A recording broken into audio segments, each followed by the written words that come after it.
पुढचे काही दिवस उन्हाचा पारा महाराष्ट्रामध्ये कमी होऊन हेच वातावरण ढगाळ वातावरण होऊन पावसाची शक्यता हवामान विभागाने वर्तवलेली आहे। हवामानात पुढच्या 4 ते 5 दिवसांमध्ये मोठ्या प्रमाणात बदल होणार आहेत। हे बदल कोणत्या भागांमध्ये होणार आहेत, पुढच्या 4 ते 5 दिवसांचा नेमका अंदाज काय आहे, हे सगळं जाणून घेणार आहोत या व्हिडिओच्या माध्यमातून।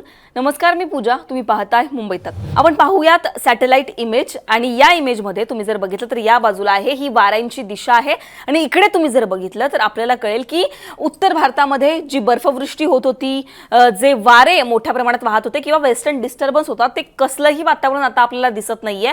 महाराष्ट्रामध्ये अनेक भागांमध्ये सध्या जर आपण बघितलं तर वरच्या भागांमध्ये जी बर्फवृष्टी होती ती सध्या तरी थांबलेली आहे, पण त्याचाच परिणाम म्हणून अनेक भागांमध्ये जर आपण बघितलं तर उन्हाचा पारा वाढलेला सुद्धा आपल्याला पाहायला मिळते। राजस्थान असेल किंवा नागपूर असेल। आता राहिला महाराष्ट्राचा भाग, तर महाराष्ट्रामधील अनेक भागांमध्ये काही भागांमध्ये म्हणजे 16 ते 18 तारखेपर्यंत हवामान विभागाने ढगाळ वातावरण, काही भागांमध्ये ढगाळ वातावरणाचा अंदाज असल्याचं सांगितलेलं आहे। तर काही भागांमध्ये उन्हाचा पारा चढू शकतो आणि हीटवेव्हचा सुद्धा अंदाज दिलेला आहे।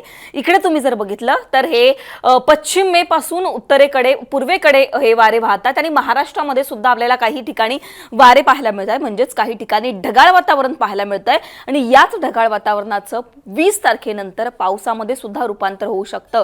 नागपूरमध्ये सध्या वातावरण तापलेलं आहे, पण हवामानाच्या बाबतीमध्ये सध्या नागपुरात कशा प्रकारचं वातावरण आहे, महाराष्ट्रात कशा प्रकारचं वातावरण आहे, विदर्भात कशा प्रकारचं वातावरण आहे, हे मॅप वाईज आपण पाहणार आहोत। तुम्ही जर मॅप बघितले तर 18 आणि 19 तारखेचा हा अंदाज आहे आणि आपल्याला इथे कुठेच येलो अलर्ट दिसत नाहीये, ऑरेंज अलर्ट दिसत नाहीये, म्हणजेच कुठलाच इशारा नाहीये का, तर असं नाहीये। हीटवेव्ह जरी नसली तरी या भागांमध्ये 18 ते 19 जर आपण बघितलं तर उद्या म्हणजेच उद्या आणि परवाचा दिवस 2 दिवस या भागांमध्ये म्हणजेच महाराष्ट्रातील अनेक भागांमध्ये, खास करून विदर्भ असेल किंवा मराठवाडा असेल, या भागांमध्ये ढगाळ वातावरण असणार आहे। उन्हाचा पारा थोडा कमी होऊन या ठिकाणी जे आहे ते ढगाळ वातावरण आपल्याला पाहायला मिळेल आणि 20 तारखेला याच भागांमध्ये काही ठिकाणी पाऊस सुद्धा पडू शकतो असा हवामानाचा अंदाज आहे। त्याच्यामुळे पुढचे 2 ते 3 दिवस आपल्याला हवामान विभागाच्या अंदाजावर खास करून लक्ष ठेवणं गरजेचं आहे, कारण पावसाची शक्यता वर्तवण्यात आलेली आहे।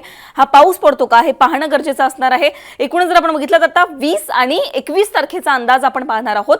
20 तारखेला सेम परिस्थिती असणार आहे, ढगाळ वातावरण महाराष्ट्रात असणार आहे, कुठेच हीटवेव्ह नाहीये याचा अर्थ उन्हाचा पारा जास्त नसणार आहे पण ऊन नसणार आहे असं होतं का, तर नाही। हीटवेव्ह नाहीये म्हणजेच त्या ठिकाणी 38 डिग्री सेल्सिअस पर्यंत तापमान असणार आहे।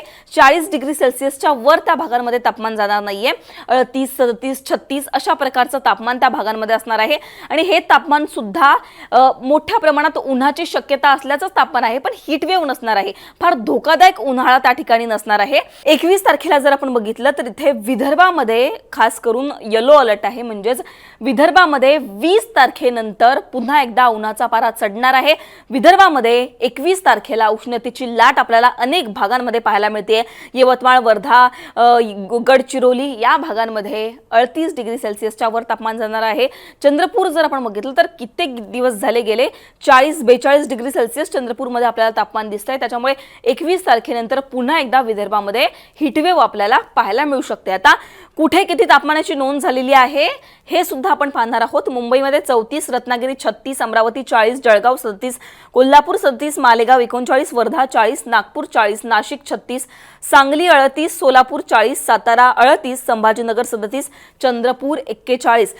थोड्याफार प्रमाणात जर आपण बघितलं तर आता कुठेतरी पुढचे 2 ते 3 दिवस जे तापमान आहे ते आपल्याला कमी पाहायला मिळणार आहे, म्हणजेच हीटवेव्ह नसणार आहे। पण जर आपण बघितलं तर प्रमाणामध्ये म्हणजेच 38 ते 40 डिग्री सेल्सिअसच्या आत तापमान आपल्याला अनेक भागांमध्ये पुढचे 2 ते 3 दिवस पाहायला मिळणार आहे आणि महत्त्वाचं म्हणजे हे तापमान फक्त 3 ते 4 दिवस असणार आहे पुढचं आणि त्यानंतर पुन्हा एकदा 20 तारखेनंतर महाराष्ट्रातलं वातावरण हे बदलायला सुरुवात होणार आहे। काही ठिकाणी पाऊस सुद्धा पडणार आहे, गारपिटीसह पाऊस पडणार आहे असा अंदाज वर्तवण्यात आलेला आहे। जर आपण बघितलं तर जानेवारी आणि फेब्रुवारीचा महिना हा महाराष्ट्रातल्या इतिहासातला सगळ्यात सुखा महिना होता, पण हवामान विभाग सुरुवातीपासून सांगतंय की मार्च मधला महिना हा तसा नसणार आहे।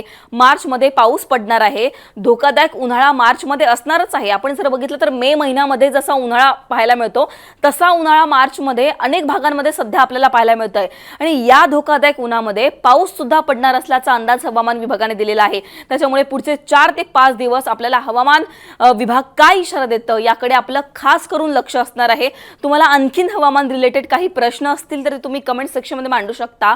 तुमच्या भागामध्ये सध्या कशा प्रकारचं वातावरण आहे, तिथे काय परिस्थिती आहे हे सुद्धा कमेंट सेक्शनमध्ये मांडायला विसरू नका. मुंबई तकला जर तुम्ही अजूनही सबस्क्राईब केलं नसेल तर सबस्क्राईब करायला विसरू नका. हा व्हिडिओ पाहिल्याबद्दल धन्यवाद.